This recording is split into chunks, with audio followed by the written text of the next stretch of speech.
ಇನ್ನು ಬೆಲೆ ಏರಿಕೆ ವಿರುದ್ಧ ಕಲಬುರಗಿಯಲ್ಲಿ ಕಾಂಗ್ರೆಸ್ ಪ್ರತಿಭಟನೆಯನ್ನು ನಡೆಸಿದೆ. ಗ್ಯಾಸ್ ತೈಲ ಬೆಲೆ ಏರಿಕೆ ವಿರುದ್ಧ ಕಾರ್ಯಕರ್ತರೆಲ್ಲ ಸೇರಿಕೊಂಡು ಈಗ ಬೀದಿಗಿಳಿದಿದ್ದಾರೆ.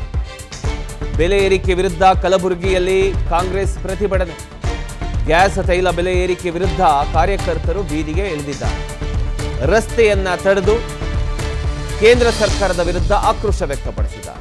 ಮೋದಿ ಸರ್ಕಾರದ ವಿರುದ್ಧ ಧಿಕ್ಕಾರ ಕೂಗಿ ಆಕ್ರೋಶ ವ್ಯಕ್ತಪಡಿಸಿದರು. ಜಿಲ್ಲಾ ಕಾಂಗ್ರೆಸ್ ಕಚೇರಿಯಿಂದ ಟೌನ್ ಹಾಲ್ ತನಕ ರ್ಯಾಲಿ ನಡೆಯಿತು. ಆ ರ್ಯಾಲಿಯನ್ನ ನೀವು ಗಮನಿಸ್ತಾ ಇದ್ದೀರಿ.